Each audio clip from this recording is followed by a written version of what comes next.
Welcome, everybody. It's 8:47. I'll call the meeting to order. This is the December meeting for the Beautification and Public Arts Commission. Thank you to everybody who is here. We appreciate you. And that includes the two Claires online. Thank you for joining us virtually. I will call roll. Mike Cruz, present. Claire Edelman Heath. Present. Anthony Garcia. Present. Claire Johnson. Present. Carla McCord. Matt McGrath. Present. Chris Farrell. Here. Thank you. The usual reminder about checking Flagstaff 365. There was just an email, I think, that went out yesterday with local events. And then the other announcement about FOR, which is a fundraiser at the Center for the Arts. There's a link here in your agenda for you to find out more information, but it's all over the social media. It's a really great event. And Chair, all of you guys for an official night, I'll probably poll you or afternoon, see if we can get a date, and mostly to invite our BIA grantees from both March and September, so that we can maybe have a celebration of their getting their BIA grants and have a chance for us to have some social fun together. So we'll sponsor that. Thank you. Appreciate that. Moving forward to public participation. Do we have any? I received none, Chair. Okay. Approval of minutes is next. Did everybody have an opportunity to look at the minutes from the November meeting and have any questions or comments? If not, I'll accept a motion to approve them as submitted. I'll second. You first. First, yes. Thank you, Carla. Second. Thank you, Matt. It's been moved and seconded to approve the November minutes of the BPAC meeting as submitted. All in favor, say aye. Aye. I wasn't here, so I'll abstain. Okay, the two Claires were aye, and then Chris was abstain. I think that's all of us. Thank you. The motion carries and the minutes are approved as submitted. Moving forward to announcements, staff announcement. Yes, so we held interviews for the project administrator position Wednesday. Outstanding candidates. We have a whole bunch of things to go through HR before offers can go out. But it is in motion, and we're hoping that a final offer, they have a few steps. They have provisional offer, they have where they do the background checks, and they have the salary evaluation. So probably won't be able to make any kind of announcement until after the first of the year. So, but we are all candidates are outstanding. I actually am so excited that our program does invite people to, they want to join us. So that's really wonderful. So, and Chair Cruz was a part of our selection panel, as well as Dave McIntyre. And then we had Jacqueline from Parks as well on our selection committee. Thank you. The next announcement is about item H1.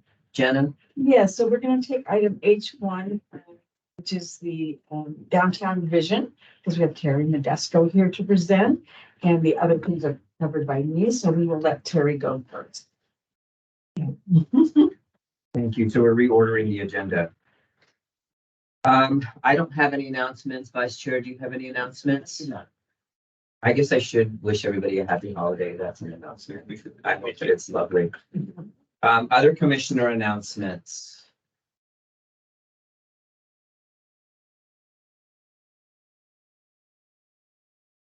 Claire's, do you guys have any announcements? I have nothing. Thank you.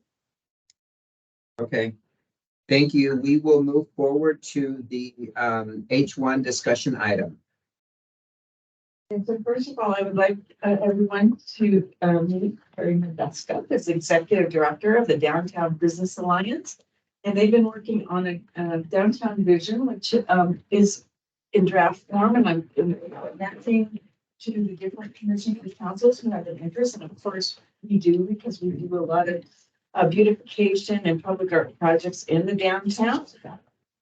And so without further ado, I'm turning it over to Terry. Well, good morning, everyone. Thank you for having me. I'm anxious to share with you the work we've done to date on the downtown vision and get your feedback. But it might take a minute. Yeah, you send me an Adobe, not a PowerPoint. Think of a file. That's okay. Yep.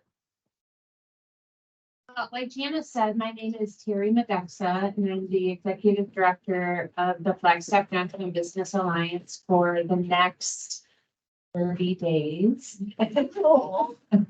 I will be transitioning out of Flagstaff and moving on to a different job. So I'm really excited to be here today, just to hear your feedback and make sure it gets incorporated into the downtown vision. I really hope you're going to find this plan interesting, especially because beautification, arts, and culture are woven throughout. Craig, next slide.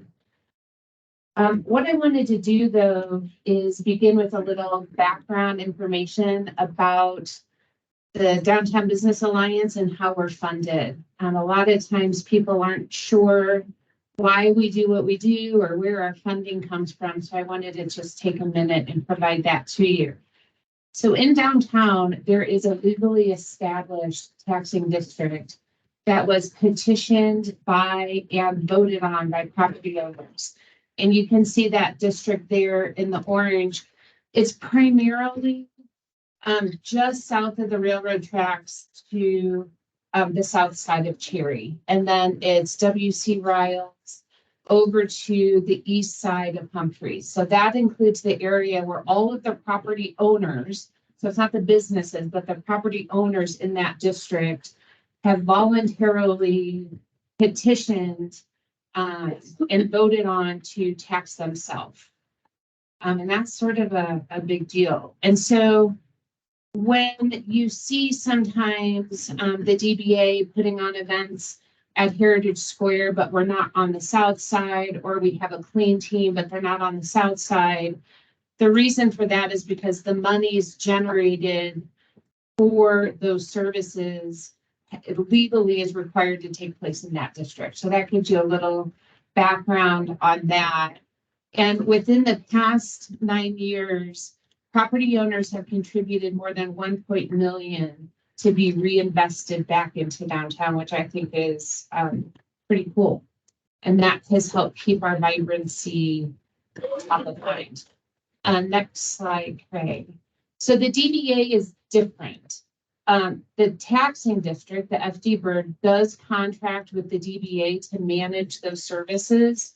Like I mentioned, the Clean Team Ambassadors and some of the events we do, but our marketing is all public facing.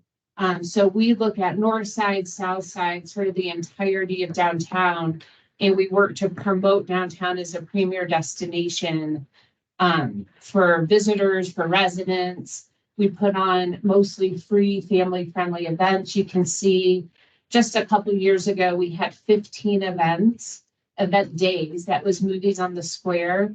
This year, we have more than 160 free family event days that are taking place in downtown.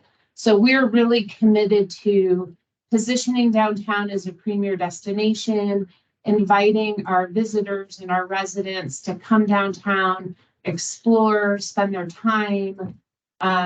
We invite people to linger, not necessarily loiter, but linger, explore businesses, explore our public spaces, and to support our mostly independently owned businesses. Next slide. So now jumping into the downtown vision, this process was initiated in 2018. So that's a long time ago. And I'll talk about sort of the windy road that has taken us from 2018 to today. Our funding partners include the city, county, mountain line, and the DBA. We did go through a competitive process. We had a lot of national firms express interest, and we ultimately selected a firm called Progressive Urban Management Associates because they focus, instead of being a planning organization, they focus on downtowns across the world. So their client base, their expertise is in downtowns. We weren't looking for the typical planning, company or consultant team that generally consults with cities. We wanted that expertise, that organization that knows downtowns, that can provide best practices for our downtown. The other thing I want to point out that makes this a little different is this process was led by the DBA. And so this isn't a city planning effort. If you are familiar with the Southside Plan or the housing plan or the carbon neutrality plan, those were all efforts that are led by the city. This effort was led by the DBA. And that distinction, again, is important because we want that focus to be on downtown. All right, next slide. I'm not going to go through this entire slide. There's a lot of words on it, but there's a few things I want to highlight. Some of the key goals of this process was to develop a market-based vision, and that's something that's never been done before downtown. Sometimes people come downtown and they say, well, what should we develop? What is needed downtown? And they think of downtown as a place for restaurant and retail. We wanted data to be able to take to developers or to provide to the city, to take to the meetings they have to say downtown needs premier jobs, downtown needs housing, downtown needs hotel rooms. Instead of us guessing what we think downtown needs, now going through this process, we actually have that data that we can help downtown evolve with some intention. We are also tying into the carbon neutrality plan, the 10-year housing plan, the downtown connection center, all of the things that will result in a walkable, bikeable neighborhood that's in close proximity to public transportation. I think that is key for any successful downtown, is to ensure that the people that are downtown or that are living or working downtown feel comfortable and safe walking and biking and taking and supporting our public transportation. The plan, as you'll see as we get into this, also identifies opportunities for public art and supporting STEAM. We focus on public space activation in a significant way, and we really want to ensure that there is some meaningful engagement. Okay, next slide, please. A guiding principle of this plan is to have a call to action. We want to be bold, we want to take steps now, and we want to take steps in unison with our partners to guide downtown's evolution. It's common for me to say that in downtown, things are sometimes happening to us.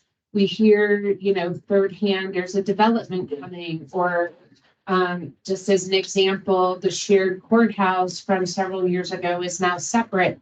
Things filter down to me. And so I feel like things happening in downtown just sort of happen like sort of scattered. So they happen to us, not necessarily with us at the table. This plan sort of brings all of the partners together so we can take a unified approach to how downtown develops. And this plan, as you heard before, was built on existing plans. So we're not doing this in a silo. We're looking at all of the other plans. I think there are about 20 that we look at, that we incorporate into this plan. And we are also working right now side by side the regional plan 2045 efforts. So this plan is informing regional planning efforts, and the regional planning efforts are informing the downtown vision. So we really are trying to work in coordination and collaboration with all the other great work that's been done.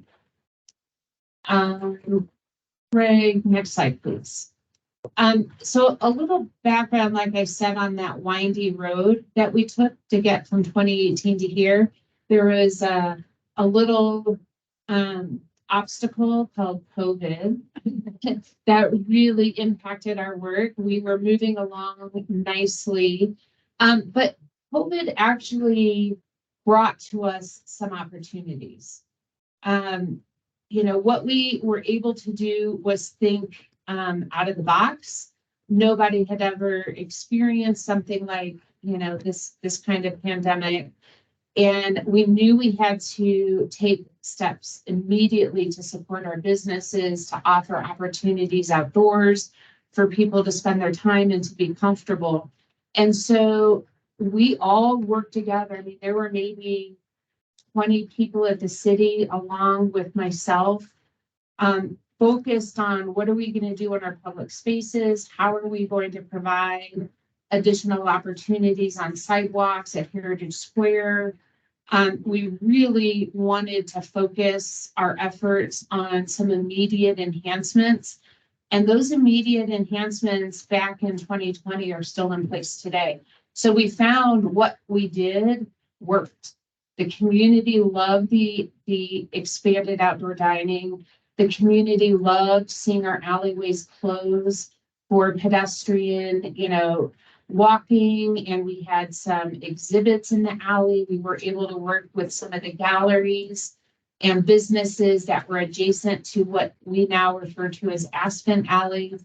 So we really found what we did to respond to COVID took. People loved it. Yeah, and the entire flower program also, that Eliza Kretzman led came out of all those discussions as well. So, I mean, Jana brings up a great point. It's not just about identifying public spaces. It was about making those public spaces usable and comfortable. And so beautification was a key part of that. We have gazebos now at Heritage Square with outdoor dining. DBA provided colorful bistro tables, not just at Heritage Square, but in the alley. I mean, who would have thought that an alley could be a place for activity and dining? And it worked.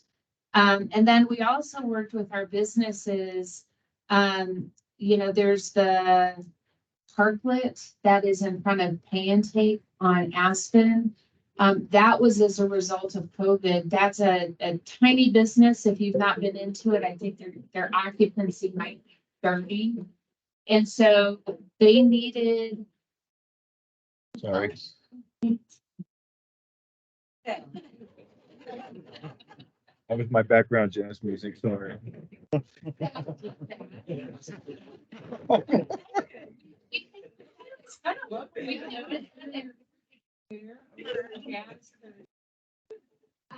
So what we found was that, you know, like I said, people loved the outdoor space. The businesses loved it, the community loves it, our visitors loved it, and it resulted in activation of our public spaces, vibrancy, energy, and then a correlation to added spending in support of our locally owned businesses. So absolutely key.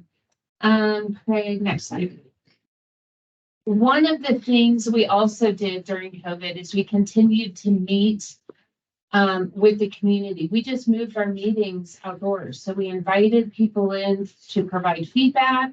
We threw some maps up. We actually used the alley as a meeting location. We had the consultant team in town and they threw up some maps and we encouraged everybody walking through to provide their feedback. And so we didn't stop our work during COVID. We just sort of had to have a different strategy. Next slide. The other thing we did to keep our process going and to keep our engagement going is we had an online survey. And we had over 1,200 people respond, which I think is great. And it shows interest and passion for downtown broadly within our community. So these aren't just downtown stakeholders responding. This is representative of the Flagstaff resident base. And I know this survey is 3 years old, but I can tell you we're going through another survey right now. The survey is open, and I can tell you my guess is that the responses are going to be pretty similar to this, and that's why I wanted to share it. Respondents' top choice value the historic character of downtown, and they want to see that maintained. They want to see downtown be more walkable and bikeable, and they would like to see some vacant sites redeveloped, and they do want to see the parking experience improved. And that doesn't mean add a ton of parking. It just means we need to be able, for the people who are coming downtown, we have to be able to provide signage and direction to where there's available parking, so people aren't circling and circling and circling and then going to Aspen Place. We want people to come downtown. Their first experience with downtown is finding a place to park. And if all the employees and all the students had taken up that valuable parking on Aspen, the customer, the visitor, the person wanting to spend their time outdoors in our downtown is going to get frustrated and leave. And we heard that loud and clear. So when you hear me mention parking, it doesn't mean I'm advocating for a ton of parking garages. That's not what I'm saying. I'm just saying, how do we make the experience where people who are in their cars can find parking that isn't taken up by long-term student employee parking, so they can then support what they're trying to support. And just throw out there that even though the plan is in draft form still, Party Flag and beautification programming have already started incorporating some of the stuff that we've learned. So we're excited for the approval process, but we weren't necessarily waiting for it before Party Flag and some of our other programs have started to try to incorporate the guidance. I just wanted to put that out there. The other thing we heard loud and clear is having more arts and cultural events and activities, more arts and cultural facilities, and public art placed throughout downtown. Those were all in the top 10. So this plan is really reflective of what we're hearing from the community. All of these elements that you just heard me mention are woven throughout the downtown vision. And, again, we have another survey that is live today, and I'll give you the link to that towards the end. Next slide, Craig. So again, I'm not going to read all of this, but the key policy recommendations really are pathways for us to have a downtown that is vibrant. It is a downtown that is a place for investment, where our historic character is preserved, but also one where development is supported, especially where appropriate on the perimeter of downtown. We think of downtown as the place for housing. I hear about housing, it's been talked about within our community for years, but downtown really has not been a part of that conversation. It's housing over here, student housing, but not downtown. And so I think people might think of downtown as a visitor attraction, which it is, and we love that. But we also think downtown is a place to live, is a place to work, and is a place to spend your time. And so we want to be part of the conversation about housing, and we think we've identified sites that are perfect to see a little bit of density that is not in conflict with anything that people value. We're not taking down trees. We're looking at underdeveloped surface lots. And it's on the perimeter. There's no conflict with neighborhoods. There's no conflict with sunflowers. There's no conflict with wheelchairs. We check every box in terms of putting some residential in downtown. Right, next. The other thing this does, like I mentioned, is it talks about market opportunities. Again, I think housing at all price points. So not just above market rate, but all price points should be available to people downtown that choose to live downtown. So that is top. We also want to see, since the Downtown Connection Center is so proximate, we want to see downtown as a place for primary jobs, not just retail and restaurant jobs, but could it be research? Could it be medical? You know, with NAU's new medical school, could we attract some third-party companies that are looking to locate into downtown? So we want to see downtown's primary employment expanded. We want to continue to support our ground floor retail. That is, key to the economic viability of downtown, and it's a contributor to the general funds. We want to continue to support those businesses, especially because downtown has, I think, the number is like 96% locally owned businesses. You know, we have Chase Bank and PNC Bank. Those are our chains. Everything else, these are your neighbors. These are your friends. They own, these are all locally owned businesses that really need our support. So DBA is committed to continuing to support that ground floor experience, and then providing that programming and that comfortable experience for everybody that does come downtown, visitor or resident. Next slide, please. So I don't really need to repeat a lot of this. I sort of have talked about how important downtown is towards the economic story for the entire city. We want to make sure we keep those sales happening, driving foot traffic downtown, driving foot traffic into those businesses, but we want to make sure that we keep our downtown unique. I think that's what people think of when they come to downtown. We want to make sure we're supporting our arts and cultural activities and venues, and continuing to expand that residential base so they become the locals that are supporting downtown. You're not having to come in or rely on residents from Downey or University Heights. We love them, but when you think about locals, like a local residential base, on a Tuesday, a Wednesday, a Saturday morning, the people living downtown will be the ones that are walking to support those businesses. So working to grow that economic base. Next slide. And I'm almost done, like 2 more slides. This to me is what's really exciting. And this is where you get to sort of imagine the downtown in the next 5 to 10 years. The plan identifies and provides some examples and some massing for the following, or for the sites that you see on the screen. I'm just going to start with the former municipal courthouse site, because I think that's on everyone's mind. This is at the corner of Beaver and Aspen, right across from the new Marriott. It's currently a surface parking lot, and it gives us the potential to have 3/4 of a block and potentially a full block to imagine as a gateway into downtown. What could go there?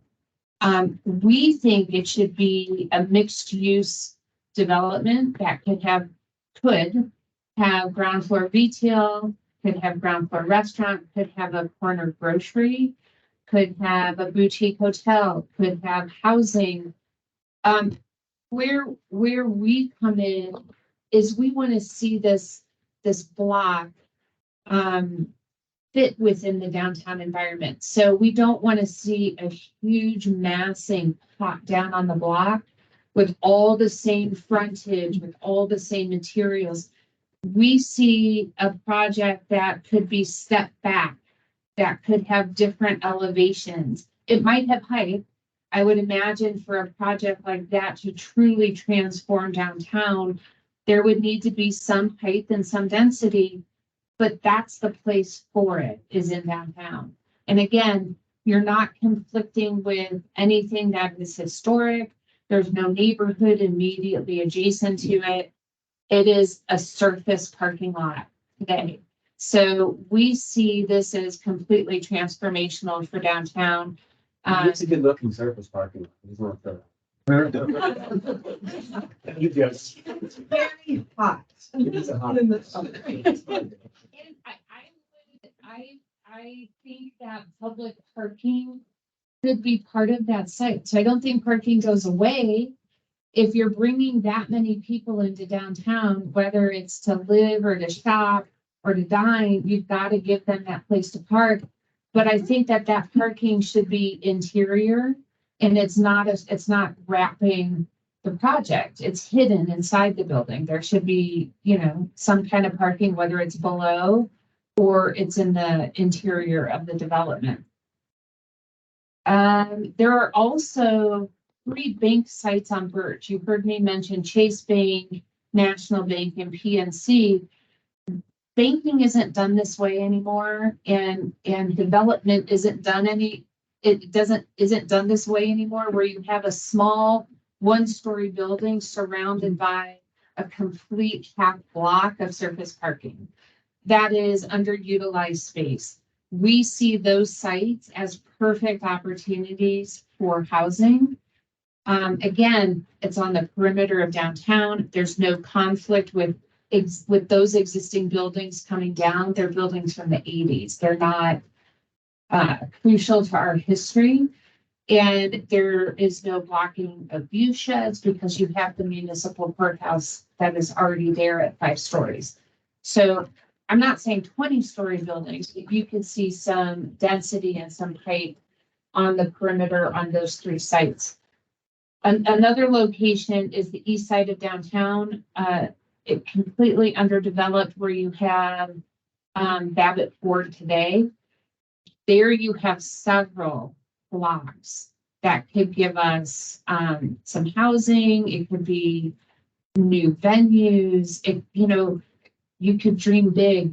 And again, height would be appropriate there because you're surrounded by Route 66. You don't have a neighborhood and there's no historic buildings. These are everything I'm mentioning, these are surface parking lots. So they seem ideal and completely transformational for downtown. And we even imagine how we can use streets differently.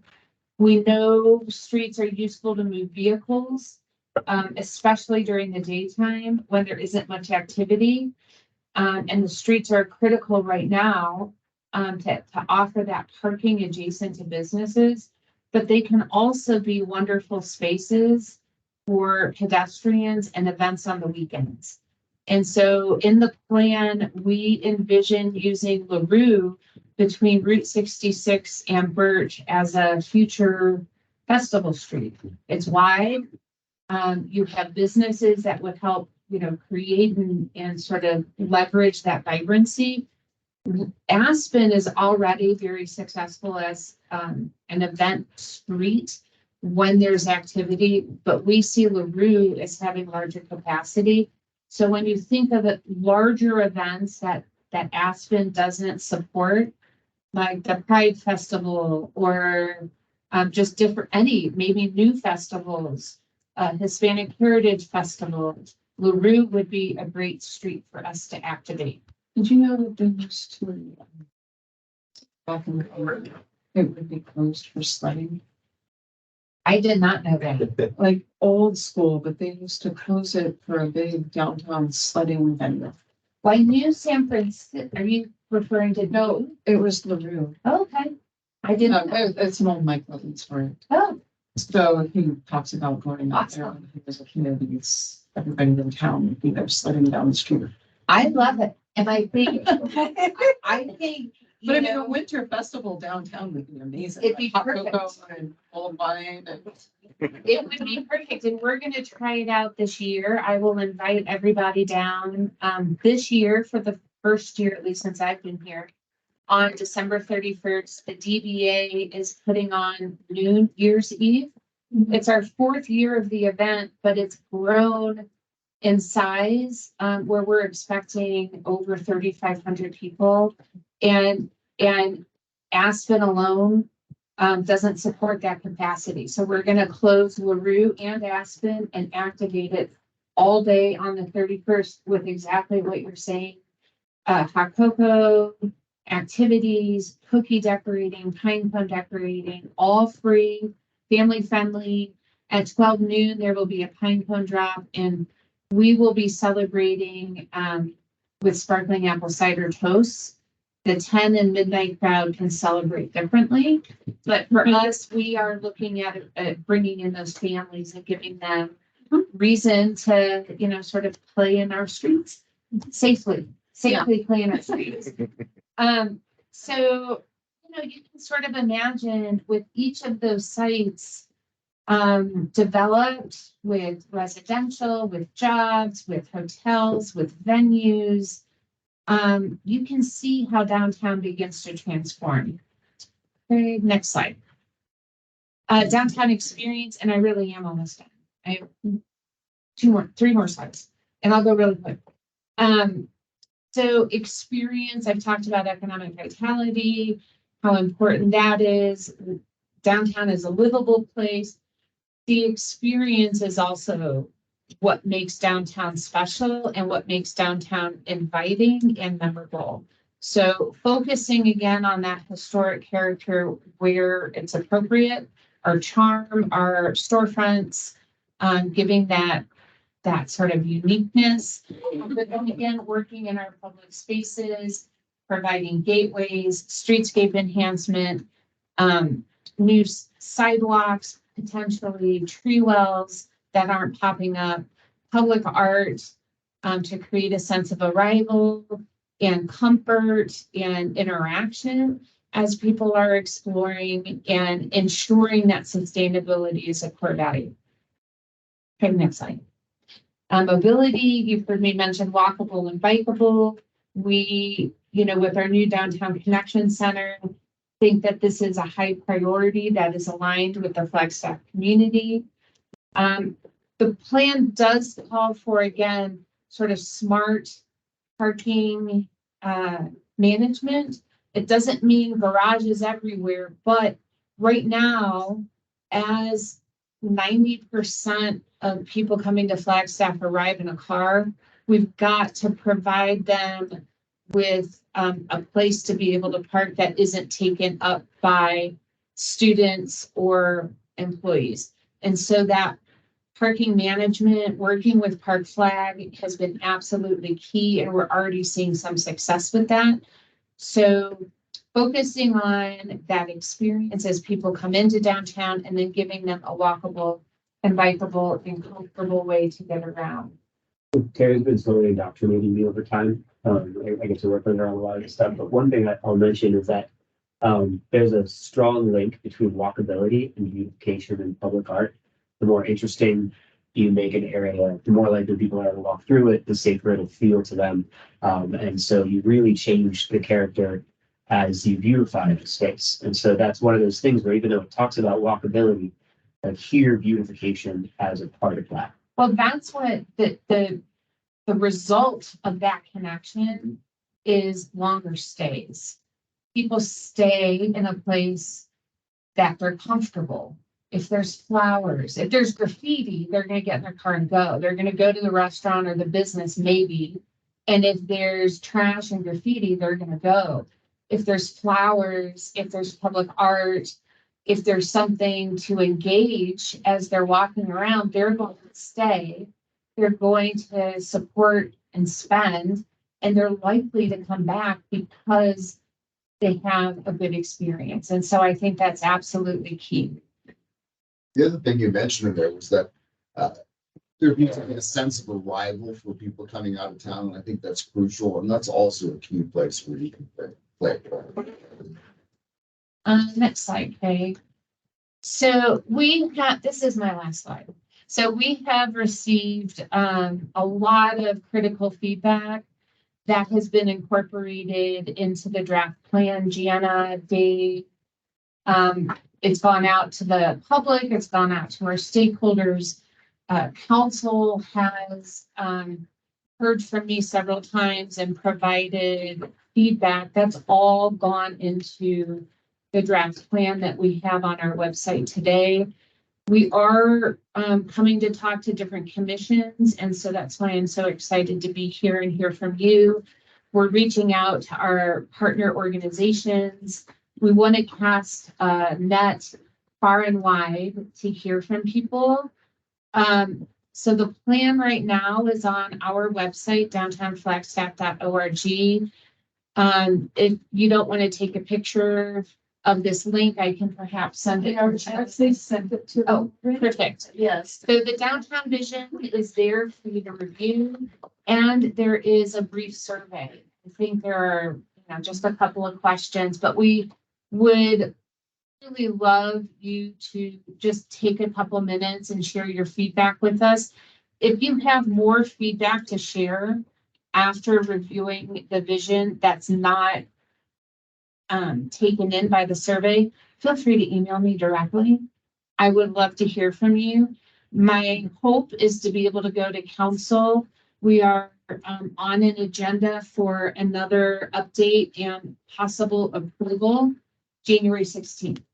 So please let me know what you think. I'd love to hear from you and make sure your interests are reflected in the plan.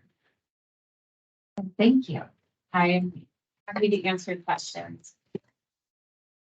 Awesome. Yeah, really helpful. I love the conversations about info and how my passion is not just the arts, but how do we incorporate the arts in better community structure? How do we create a more diverse and welcoming space? I had a couple of questions that may be answered in your plan, so if they are, just tell me,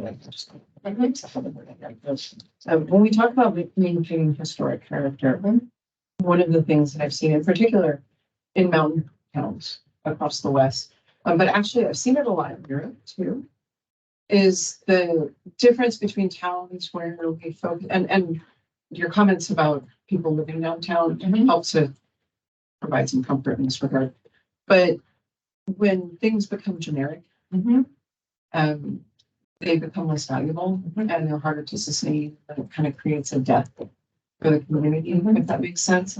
So when you're talking about maintaining historic character, sometimes I worry because I think that some people think that what they want is they want faux historic, versus authentic history. And so we talk about this infill and things like that. And I hope that part of the conversation we can have is that making the new things look old is probably not necessarily the right approach. Like they need to be reflective, but they can provide a certain necessary contrast to the old things, which actually helps to make the old things feel older. Yes. And more historic and more valuable, and it creates a certain, I don't know, it just creates a certain value for those historic things. But when you surround buildings with old historic buildings, everything's kind of brought down. So yeah, I'm curious how that conversation is going to happen when people start to push those things. Sure. And honestly, like our courthouse, I think is really reflective of faux historic. In my mind, that was a little bit of a failure from an architecture standpoint, because there was an opportunity to create something that maybe reflected restorative tribal justice practices, something that was, reflected cultural things here. But instead we created sort of a fake old courthouse that looks like every fake Western town ever, if you know what I mean. I do. And it's fine. It's a beautiful courthouse and it's a wonderful building. It's not like an over criticism of it, but there could have been, it could have been something that ended up in architectural magazines across the world if we had reflected some tribal justice and some other things. Yeah, I'm following you. I think when I mention historic preservation and the importance of that and the character, I'm referring mostly to preserving what you see today on San Francisco and Aspen. The Weatherford, the buildings on Aspen, the Monty B. People love that sort of historic core. And they do not want to see 5-story buildings. Right. They don't want to see those buildings come down and see 5-story Right. buildings in the place. However, what we're saying is keep those historic buildings because that's what makes downtown Flagstaff unique, desirable, visitable. Yes. People love it. And it's walkable and there's a story to be told. All of the catalytic sites that I was mentioning, when you look through the plan, what the plan shows is use of material, like new material. These are new developments. This is sort of bringing the perimeter of downtown into, this generation. And it's difference of materials. It's, what we don't necessarily want to see, and I'm hesitant to say this, we don't want to see I figured out how to do it. Monolithic student housing, necessarily like big block buildings, but you can use different materials and it doesn't have to, we're not proposing faux historic. These are all modern, interesting materials that give you something interesting to look at without it being faux. And you'll see that when you look through the vision. Claire, and Heath also has her hand up. Claire? Yes, good morning. I just wanted to say I was really excited to read through the plan and see the presentation. I think this is really important work for Flagstaff to keep our community and character vibrant and alive, especially in downtown. And so I hope this planning effort continues. When you mentioned you're at the end of your leadership tenure, I just want to emphasize the importance, I think, of this plan to making sure we don't see incremental changes actually eat away at the character versus building it into something that really supports our community. So thanks for your time today. Thank you. And I'll also add, because we've been reading along and participating in the downtown vision as it's becoming, we've obviously already been incorporating. What she'll see soon, the Aspen niche is going to be kind of part of that. Also, the PIA grants, we have the lovely Miss Aikens wrap in the Aspen Alley. We have another wrap in the Aspen Alley. Even now have those condos on Dale, and they wrapped their utility box with a downtown artist, gallery owner, Jill Sands. So, we've already started implementing, and, Eliza was really strong in helping develop those parklets and that flower program, again, in response. And so we've been kind of working hand in hand, and you'll see when we get into later in our retreat, we have an alley activation item, and that's one of the things we'll be prioritizing, when that's going to go. So I have a question about parking management. I wonder if, so I just looked at my Flowbird app, which is what I use, and it looks like there's some filters like you can use, you can ask for available parking in terms of surface lots and garages. And so it'll tell you like what's available, but it doesn't look like it's activated. So while you were chatting and you mentioned parking management, I thought that the Flowbird app would be a great way for someone to sort of look at the app and determine where there's available parking, but it doesn't look like it's activated. So I wonder about with parking flag and well, I mean, it definitely relates to the idea of parking management, right? I mean, Yeah, it does very much so. We've looked at a number of different sort of enhancements and we're trying to figure out which way to go. It actually requires some pretty significant tech to make the app be able to do that. Right. You either need some sort of sensor for parking spaces, things like that. We're working with cameras, exactly.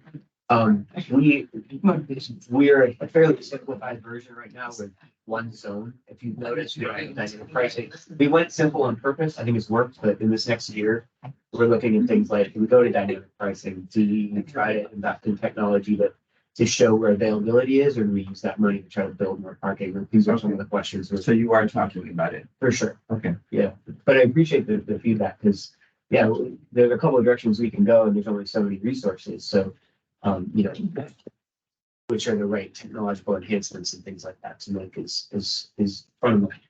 Right. Good. Thank you.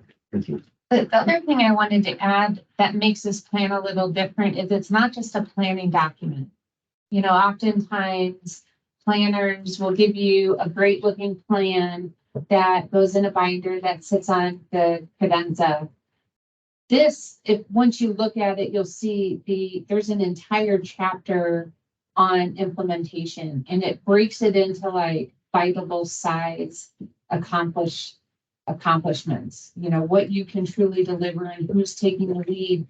And the DBA works so well with our city partners. We work very well with Creative Flagstaff and some of our other community partners to make sure we're able to take this from these are great ideas and this looks great to now how are we going to implement it. So to me, that's very, very exciting because it actually gives us the roadmap to help get some of these things in place. Terry, how can this commission help you create a better sense of arrival?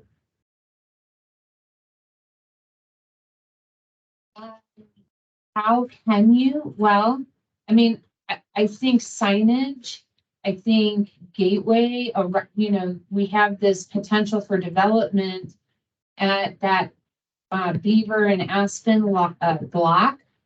And that site and the East Side Gateway site, one coming from the west as you come around that corner, one coming from the east, those are two phenomenal opportunities to create a place. You have arrived in downtown when you hit those sites. So as they develop, I think making sure that they will both be private development.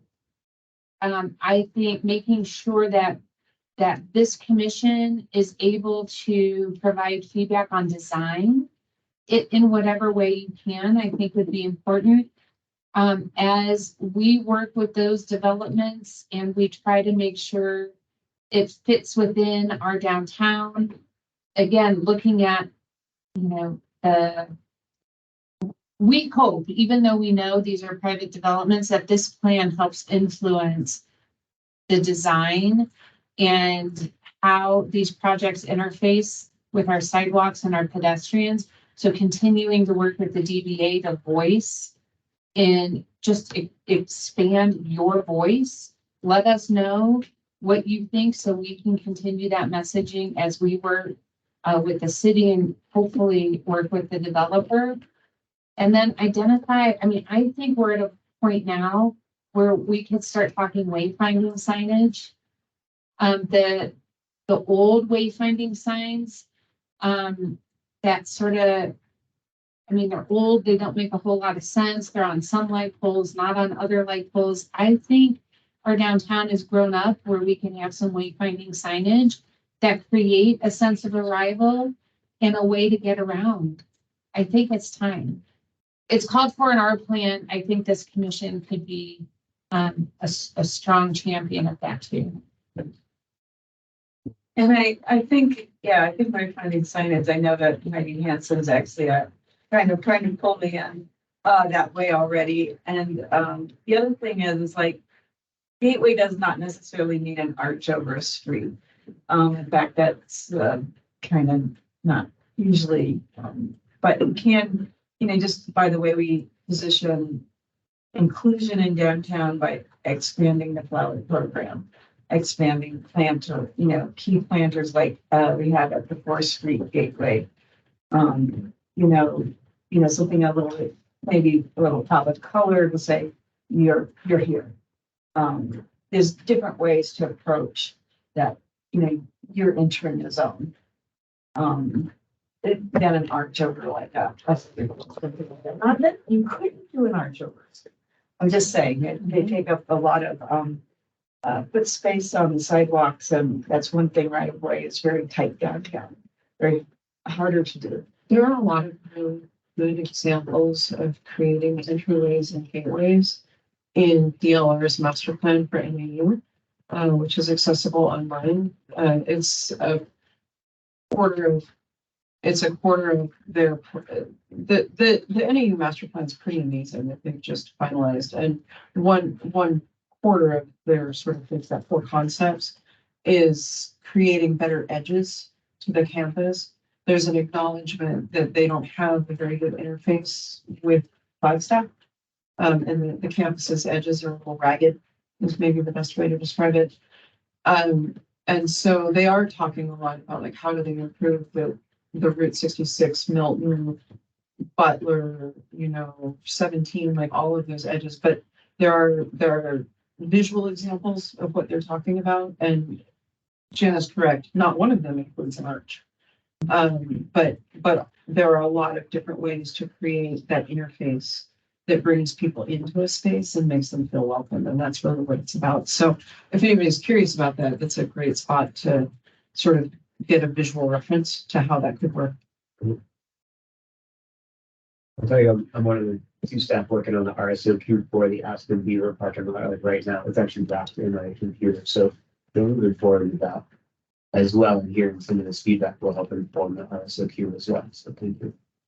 Eric, I just wanted to thank you for the presentation and say that I have been one of the few that are amongst us who have witnessed your maturation through this process and how much you've added to our community and the downtown as a whole. And I want to say that I've seen immense improvements because of your existence, and I'm excited to see not only you move forward with your the path that you're going in your life, but also how you can help fall back and help us move through the process of letting you go and still keeping you within the community.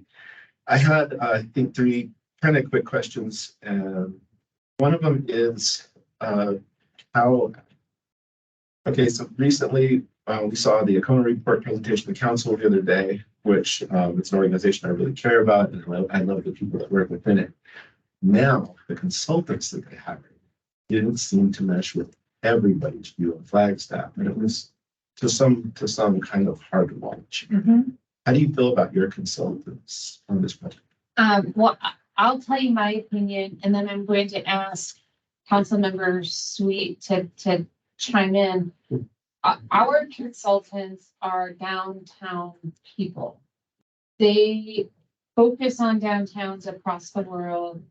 They do work in downtowns across the world, and they listen and provide a plan that is reflective. So they're not just looking at outside things, they're looking at what our community is saying about our downtown, and that's what's reflected in this plan. So they're not basing this plan on any other downtown. This plan is not based on downtown Chicago. It's not based on anywhere else or any outside data. It's based on their expertise and their work elsewhere and best practices, but it's built on the Flagstaff community. So I don't see any challenge whatsoever with what's in this plan with our Flagstaff community. We have been reaching out. We've been, every iteration of this plan is based on feedback received. We've been talking to council throughout, and every time I've been to council, and I think I've had at least 2 different councils, perhaps 3, since we've been doing this, we've gotten 7-0 support. And that's a priority for us. If we didn't, we know we'd be off and we'd have to go back and find a way to get that unanimous support. So you trust it? Very much so. Cool. Yeah, That's all. very much. And then I was wondering how much input you talked about community partners and shareholders and stuff like that. And one that sometimes I think is overlooked is the unsheltered neighbors that we have pretty prevalent down in downtown Flagstaff. I know this firsthand because I was somewhat houseless for about 11 months 2 years ago. I got to know pretty personally how that system works and how that culture works. And it was eye-opening and kind of pleasant, to be honest with you, to be part of that community for a brief moment. Did you guys solicit input from Shelby? We solicited input from representatives. So we worked with Ross hand in hand. We continue to work with Ross, not even in this plan, but in just the day-to-day work of the DBA. So we didn't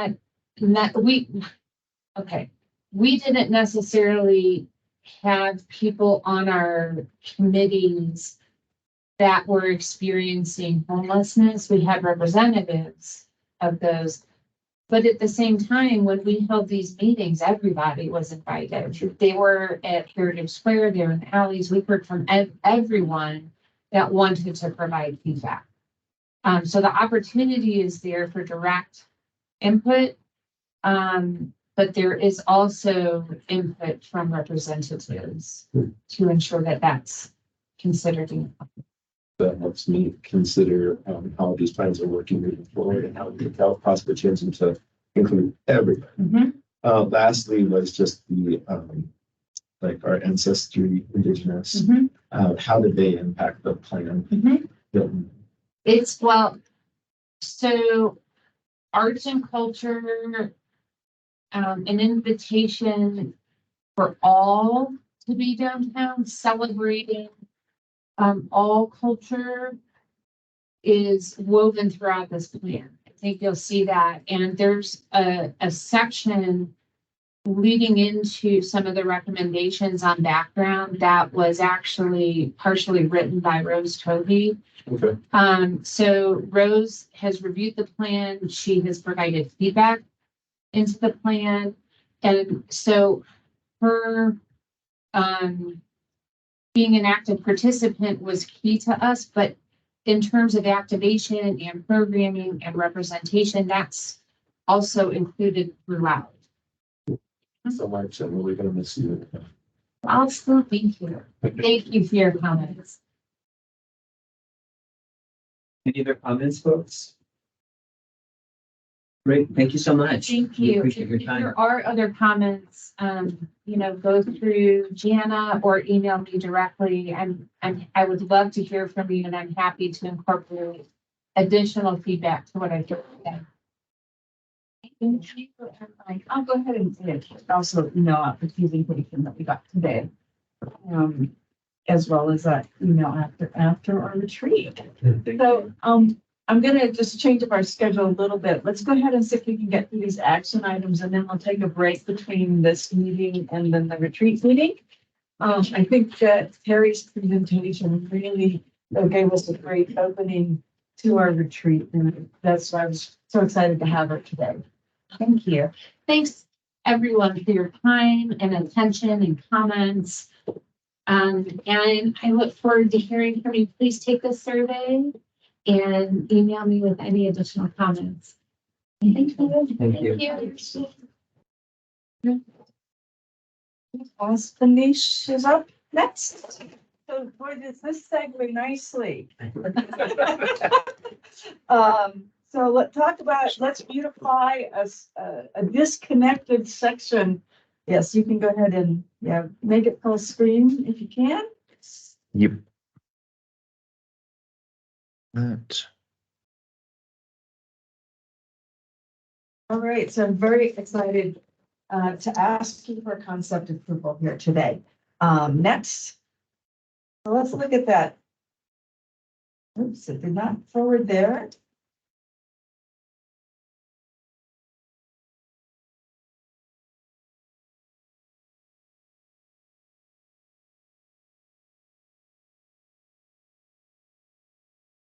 There, thank you. Okay, so here's our lovely existing chain link fence. And so we'll kind of bird's eye view in a minute, but just imagine that fence being gone, and then we're gonna take a parking spot So the back of the new fence will be deeper, okay, than is presently shown here today. Next. And then here is a literally, the bird's eye view site plan. So you have to maintain a pedestrian gate. And that's at the, kind of top left corner.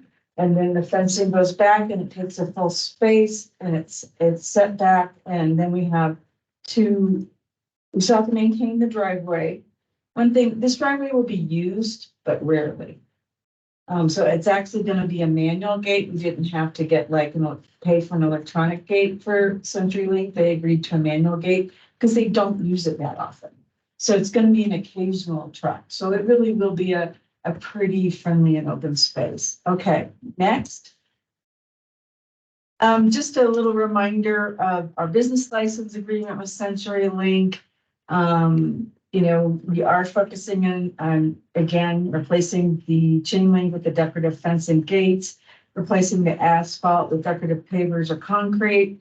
And originally it said include bike racks and seating. We aren't doing the seating, and I'll tell you a little bit more why when we get there. Next. And our lovely process to get here. I know we've had a couple of delays on the project. It was originally run by Capital Projects. They lost staff. We took it up. And then we lost the staff member who was in charge. So we had a few delays due to staffing issues, but jumped right back on it and worked with Lovin Contracting. They were an on-call contractor for design. And then we're going to use what we call the jobs on contract for construction. And we'll also be using Lovin Contracting for that as well. And it's been really a delight. I've actually gotten to work with Mike Lovin, and who's running the company, and yet he's very interested in making sure that this, a small project goes very well. And I think that is because Mike really loves the downtown, and he really wanted to be part of this. I'm sure that this went really well. So that's been really great. I've already had responses from CenturyLink, Pay and Take, Orpheum, projects what we call Euro, which is the expanded right-of-way group that grew out of the pandemic that started making all these things happen downtown. So they've had eyes on it, and I've had responses. And we're also going to be taking this to historic preservation. They do have to give an approval, and we'll talk about that as well. Okay, next. I think you went backwards. Or maybe not. No, he went forward. No. Those are two on the same Okay, slide. I guess I was just gonna remind you of what it looked like. One more time, go ahead. All right, so we have two concepts. They mostly vary in the screen design. So one is the pedestrian gate. For the employee access that kind of juts out front. And then the reason that they have the kind of fence and gates lighter in the top is to show that it's recessed, back behind. And so the elements, are the gate, which is 6 feet high, the fence, which is 9 feet high. We have the cut metal pattern. We have painted steel posts to add some color. And then we're going to have bike racks, and some are going to be oriented one way and some oriented the other way. Again, with some color combinations to hopefully really brighten up the area. The two rails at the bottom, there's two options. You can make those Jatoba wood, which can lighten up the whole, design, or they can be steel, just like the fencing. That will be, quite frankly, more maintenance free. The Jatoba wood is a very hard wood. We used it in the furniture at the library entry. So it will just fade to kind of a silver gray within a year. It won't stay a warm redwood. It will start that way, and then it will kind of add a gray element. So just to keep that in mind. there's still a lot of discussion over what the paving treatment will be below the bike racks. We've historically used pavers. Parks and streets want us to move away from pavers because they're uneven, although they're the cheapest and they look more, they work with the rest of the pavers in downtown. That's it. So we've been talking about doing stamped concrete in the form of pavers. And I did take a tour of what some of the stamped concrete looked like after 20 years over up at the Flagstaff Medical Center. Not so great, not so great. So our contractor is pushing us towards colored concrete with a broom brush, but cut in a diamond pattern. So, and he showed us examples in his own personal driveways, of what he could deliver. There he had like 10 by 10 squares, and we would more do like smaller, like maybe 1 foot by 1 foot diamond squares just to get a pattern. I know Parks really wants a sample of trying to go with the stamped concrete. We're still deciding that. It really is going to come down to it. If it's not going to look good in 10 years, let's not do it. It's just stamped concrete's wonderful, works beautifully in Phoenix. The elements between the types of chemicals that get used by private businesses for snow removal, and then just the scraping is what takes off that bromide finish that makes the stamped concrete. So we're still on the fence. In some ways, I'm almost ready, like, can we go back to pavers?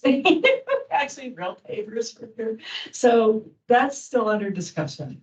But so this pattern is kind of a circular, kind of a circular pattern. It can look more modern, but it can also look like water eddies or tree rings, depending on your point of view. So next slide. So here, she put the metal panels underneath, not that you can tell that big of a difference in the rendering. But here we have kind of an alternating pattern, like a leaf pattern and another like natural vegetation pattern. My input so far has been everybody would accept both, but I would say there's certain factions that really lean towards the leaf and the natural. And that includes Terry Mendesco, the DBA, and Heidi Hansen, at Euro. And some people see that as a little bit more natural and a connection that might do better in front of Historic Preservation Commission. On the other hand, all the businesses around the Orphan, the Pay and Take, and CenturyLink, they like circles. And I think that, for them, it's a little bit more jazzy. So it's really mixed, but everybody in the end, well, except for I didn't ask Heidi this, but everybody else in the end said they would accept both. Even the businesses. So that, I talked with Mark Revis of Historic Preservation. We're presenting both concepts to them. And so just like you, I'm going to ask, do you want to prove one design? Do you want to prove both designs going forward? And they're going to be asked the same thing. They may only prove one, and then that's going to end up being that because we do actually need their certificate in order to go forward with this design. So The businesses that didn't want this design, did they say why? This looks too tropical to me. It says Florida. thank you. No, I think because in the Corten, they just like the circles. I'll tell you, the CenturyLink guy was very practical. He thought less trash could be pushed into the holes of the circle than could be pushed into the holes of the leaves. That was his only reason.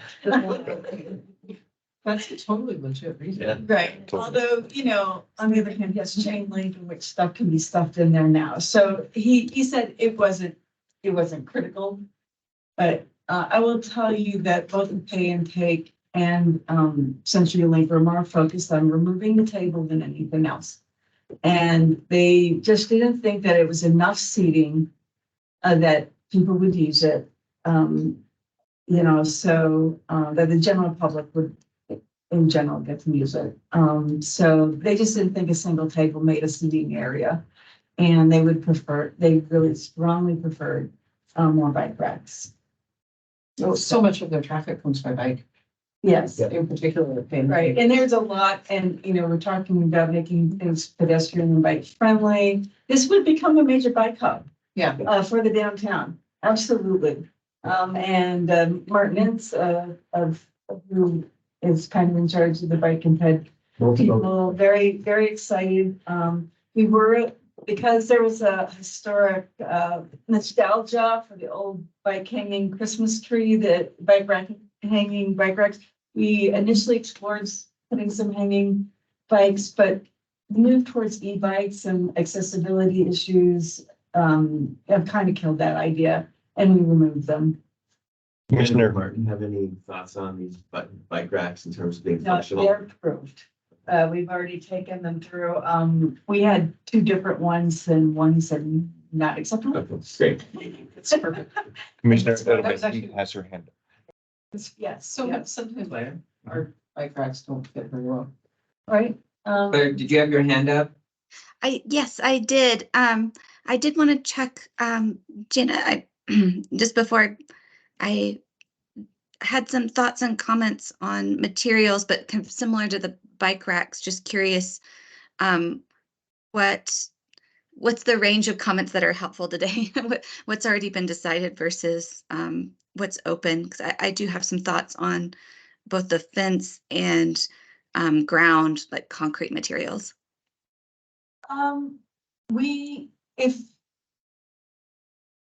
We're definitely, the ground material definitely is completely open. If we had a major change in the cut metal patterns, we can do that. We would just have to go back and present to all the other groups. Because the pattern is probably the most visual aspect. And so since I've kind of gotten sign off to all those groups, if they change those majorly, I would have to go back to them, but that's completely possible. Okay, great. Okay, so go ahead. Okay, thank you. So I guess some of your first questions, the wood versus steel for the bottom railing, I would really advocate for using steel over a tropical hardwood, both because it is more durable and lasting, and also just even though there have been good efforts in the lumber community to ensure that they're being good stewards of tropical hardwoods, there's still some concerns I have about sustainability and sourcing of those materials. So whenever possible, I prefer to not see those be used in a project. And then for the concrete, I tend to agree. I think your contractor's recommendation of using scoring joints, it could be something very nice that works with the modular form of the fence. I think long-term that would be effective and, just a better fit for the area. I've learned some things about the stamped concrete, particularly the issue that it is stamped in what's the term for it is the cream of the concrete, that tends to get more wear. So when you see cracks in the concrete, it really interrupts the stamped pattern, and concrete does just crack a bit naturally. And so having those cracks in that patterning versus true pavers or a concrete finish where you might not notice it as much makes me lean towards that nice score joints over a pattern like that. So those are a few of my thoughts, but overall, I think this is going to be a really big improvement to that area. I tend to walk it a few times a week, so I'm very excited to see either option come into the project. Oh, one more comment, just if you are doing specialty concrete, and making sure that those weathered steel panels there's a plan for them to be sealed because with all of our precipitation that will wash and stain the concrete if there isn't a plan for that. I think that one of the things that we might ask is that actually they what do you think of this, of them having a substantial time of weathering before we install them? Go ahead and like pre-treat them and let them maybe, weather for 3 months before installation. What do you think of that? Because I've done that. That's perfect. Yes, that's that's a great way to go about it.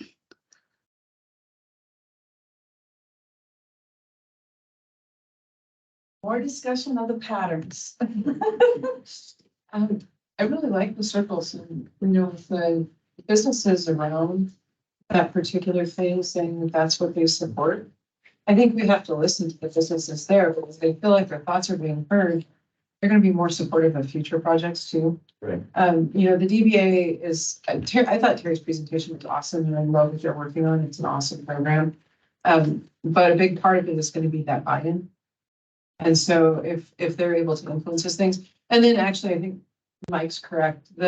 For me, those leafy patterns, they're not reflective of anything particularly local. Yeah. They seem kind of fake to me, like you could buy them on Wayfair or something. I think my neighbor just put some of those up. But the circles, they do. They feel like water, but they also feel like trees. They feel like they might be reflective of our logging sort of history and now our need to, really consider the stewardship of the forests. But what I really love about it is it's not overt. It's not a picture of a tree. It's not a picture of a mountain. It's a little bit more layered. And I think that that's so important and so beautiful. And then as far as the concrete stuff goes, anything that is going to allow us to do, and the same thing with the one with Claire. Every time I think about maintenance on a project, what I really think about is that's another project we can't do in the future. And so anytime we can reduce maintenance and we can make something more durable and we can make something more lasting, that means that instead of fixing that project, we can expand our arts program to a new neighborhood or to a new part of downtown. So do you guys think then that the inclusion of the color posts and the color bike racks softens the steel enough that we don't need a softening with the wood material? Because really that's the kind of what the wood would do. It would, make it not, and I know everybody loves weathering steel in Flagstaff. But that door is fairly heavy and I just was trying to make sure that the overall look and it's a judgment call, right? Whether it's worth maintaining, oiling the wood, maintaining the wood. And it didn't just be once a year we'd oil it. It's it would not be on any big maintenance schedule, the color or anything like that. But clearly the weathering steel is almost maintenance. Aesthetically, I love the wood.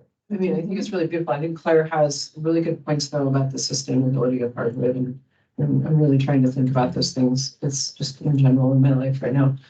But so I do love it. And I agree with you that there is that nice materials change and when we can do those things, it's important. But this feels like a streets maintenance thing. This feels like something, same thing with the concrete. It feels like this is a thing where we can protect it and keep it as an asset in the city that doesn't deteriorate. And then we can focus on other deteriorating things in the city. And the color is amazing.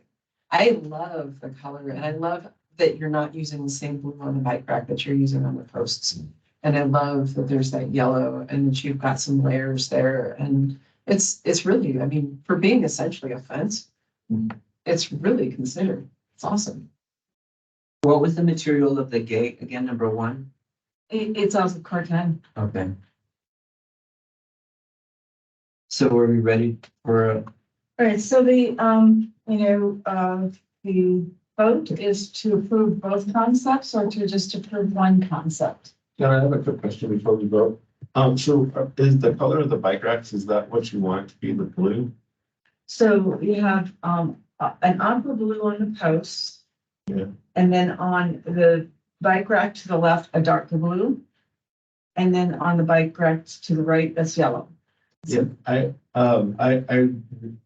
agree with everything that Vice Chair Carla said, except for the coloration. It just sticks out a lot to me. And I would like it to be a little bit more consistent with the theme that sits behind it. Plus, I'm not a big fan of any colors all over our town. That's just me. Any other thoughts on the color? I like the pop of color, frankly. I think it brightens up I think it brightens things up. It is certainly, something that I'm presenting to the Historic Preservation Commission. I'm showing them the courthouse piece as well as the library entry where we also did kind of its neutral backgrounds or tan backgrounds, and then we do the pops of color. So like the book sculptures are the pops of color. And then also the courthouse piece has the color peeking through the corten. It's kind of been our approach to both, again, match that material of the corten that's ubiquitous in the downtown, but also add some pops of color. But it is intentional. Maybe you don't love it, and I understand that. Everyone has a different, approach, but it also does tie in with our approach to our other two public art pieces in the downtown area. Pops of color are cool, but to me, it really cheapens it. Just that these particular colors in general, it really looks generic, almost like an afterthought.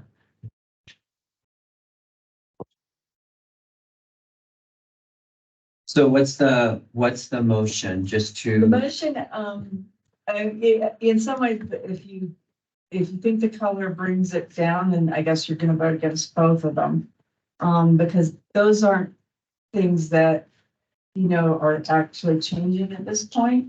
So it's really, you're picking between I've heard all the maintenance concerns.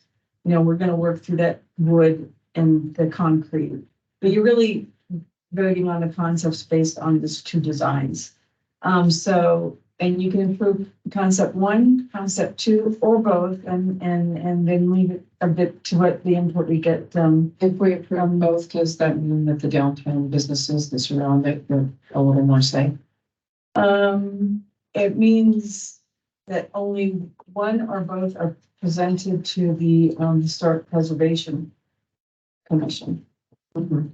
So whatever you vote for is what's presented to the Historic Preservation Commission. So if you only vote for concept one and then they vote that down, we'll have to come back and go again and find a new design. But it's in our best interest to vote for. I'm not.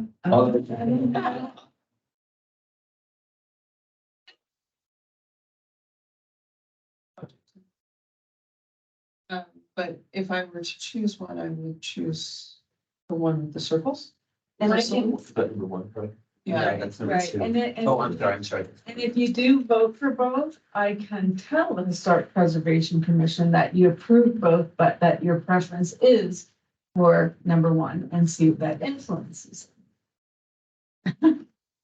So it's up to you. I just don't want Florida. I don't really want Florida either. I'm trying to both adhere to just the general rule, which is never present something you don't like. Yes. But also, at the same time, do I really not like it? I don't know. I like the circles better. Well, I mean, I've heard a bunch of people who don't like flowers, have not heard from anybody who likes, flowers should go forward. So I don't see why we would, unless somebody wanted to make that Well, motion. the leaf, they call the leaf natural pattern. That they call the leaf natural pattern definitely had strong support from the Downtown Business Association and I guess city manager. I That's would what I'll like say. to make a motion to approve concept one according to the historic preservation. Second that. Right, it's been moved and seconded to approve the first concept, which is the circles. Or if we want to do one, we also want to do both, because I like. There's already a motion, so you either vote yay or nay. And if this motion dies, then we can come back with a second motion, which would be to approve both. Okay. So at this point, the only thing on the table is a supported motion for the circles. So that's the first vote. All in favor, say aye. Aye. Flowers? Vote no, then we go back and do both. All those I know. above? It's because I like both, so that's a weird way to vote. Did we hear? But I do like that Did one, we hear but I like the other. Claire Johnson. Did we hear Claire Johnson? No. It would be an abstain. Yes, so be an I guess we'll record her as an abstain. Or an absentia. Anthony, did you vote? Yes, I said yes. I like this. So we've got 4 in favor. Thank you. So the motion carries. Yeah. Motion carries. All right, thank you. And then, No, we actually had 5 because we also had a Colleen. Edelman. So I can reflect somehow in that note, right, that I like that one, but I just also like both. yes, right. I can put that on. Supported both, That's correct, yeah. yes. It can reflect that. Thank you so much. All right, we have one more agenda item for the regular meeting, and then we can take a 10-minute break.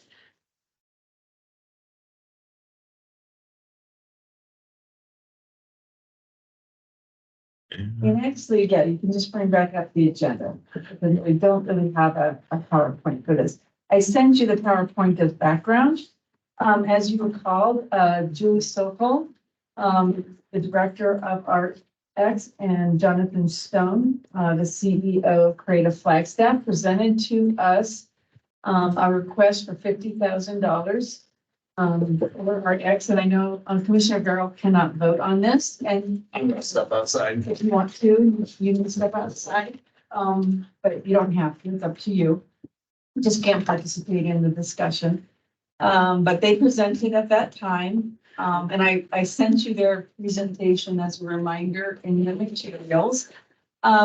So one of the things I wanted to add to this is that, last year you voted for an approval, of $50,000 as well as for the pilot. And Dave McIntyre, representing the city, and I worked on this year having milestone requirements to get the funding. And we thought that that was very important. So they had to make sure that, you know, we were only paying as progress was being made on this year's festival. And that is an approach that we would take again for this funding, so that when they complete the call to artists, for example, that's a milestone payment. When they publish the schedule, that's a milestone payment. So this is just to ensure that, just in case that there's issues about the festival going forward, that we're protected. So I just kind of wanted to assure, you know, the commission that we put that in place for this year. It is going full steam ahead this year. I'm so happy to report we had 128 applications, as I've said, for projects. We funded, you know, $90,000 of grants for projects, and they are exciting. The ones we had to turn down were heartbreaking. I mean, you know, if it had more funding, we'd have just, you know, even had a bigger and better festival. So I'm all in. As a step, you know, about ArtX, I've been very excited. I've been on the selection committee as well as the ArtX committee in general, as has Commissioner Garcia. I'm sure he's going to want to speak up about all of this. So, you know, they need the city buy-in to apply for grants. They need to say that there's a commitment. It helps them leverage, you know, funding. So that's all I have to add to what was already presented to you in September. Yeah, I would just like to say that I am in strong support of this, seeing it evolve from the inception period and, you know, the past decade of conversations up to where we're at now. I also see like a time period of return on investment of between 5 and 10 years. So I think that we're going to be pushing money out, and we're going to need to push more money out as much as possible for the next at least 3 to 4 years before we start to see that return on investment at that point, assess if we're heading in the right direction and by the amount of energy that's been pushed into the direction of progress and the outcomes that we've seen so far, I believe that we'll have some success, but for the next 3 years or so, we might be a little bit flying blind as to numbers and feedback directly. Don't be afraid of that. We typically, when it comes to these type of festivals, you don't start seeing that for the first 5 to 10 years. So as much as we can move forward on this, I strongly support it due to the research I've done and the amount of participation I've had. We do have capacity for this funding. There is no issue about that. Okay, thank you, Mike. Yes, I'd love to make a motion to approve this. I'll second it. Great. It's been moved and seconded to approve $50,000 to create a Flagstaff for the ArtX program. All in favor, say aye. Aye. Aye. Aye. Sorry. Anyone opposed? Anyone abstaining? Claire Johnson, do you want to vote? The motion carries and the money's approved. Thank you, folks. So Claire and will be an abstention as well as Chris. And Jen, I'd like to finish the meeting. The rest won't take very long. Right. It's just, I'm just gonna tell Chris he can come back in. Yeah, thank you. So next up is 2 from items. City staff, do you have anything for us? No, I don't see Chris. I think we can go ahead and go forward. Done. Okay, thank you. I don't have anything as chair, city council liaison, I don't know anything. commissioners. I don't know if this is a to from or request for a future agenda item. Are we ever going to revisit what we can do around the BBB vote? Yes. Because we had talked about we're gonna have a session and kind of go through what we could do to support that, and what we couldn't do. And I'm just wondering Are what we the- ready for that agenda item maybe on future? I mean. Yeah, I think it's probably time to put it on there. We sort of got through a rebranding process and focused in some different directions because they were working on wording for the ordinances to try to see about clearing up some stuff. So we got very administratively focused, but it's time to come back out to the world and work with our commissions and. Okay, we'll set that up Yes. as soon as the city starts up. Well, you need 2 people to support it for the record. So if he No, it's been is asking for it. It has been a request before. It's just been on hold. Okay. Yeah, So so we'll bring it it's back. already, it's just, we can tell you it's, this hasn't been right for us to be Yep. able to do it. Thank you for the reminder. Okay, Great, thank you. sure. Claire's, any 2 from items from you guys? No, thank you. Nothing for me. Thank you. And so any other requests for future agenda items? Hearing none, time and date for the next BPAC meeting is January 8th, 2024. And it is 10:25 and I'll adjourn the meeting. Thank you both. Would be a 2-minute break be good? Or is it- Sure. Okay, so we'll reconvene at 10:35. And the bathrooms for housekeeping or? Outside. It's the porta potty.